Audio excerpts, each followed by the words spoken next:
Chceš prehrať obchod s klientom už od začiatku? Začni sa s ním hádať o argumentoch.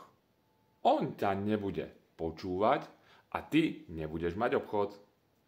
Chápem to.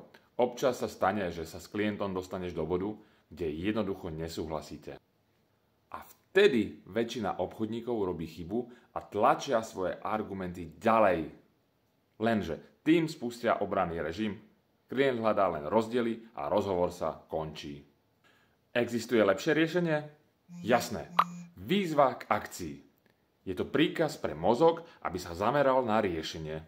Začni vetu slovným spojením. Poďme sa dohodnúť.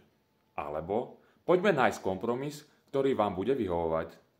A zrazu klient nehľadá rozdiely, ale cestu, ako sa dohodnúť. Pamätaj, výzva k akcii zabíja hádky a otvára dohody.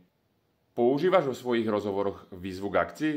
Napíš do komentára. A keď sa ti tento tip páčil, daj like a sleduj ma pre ďalšie tipy.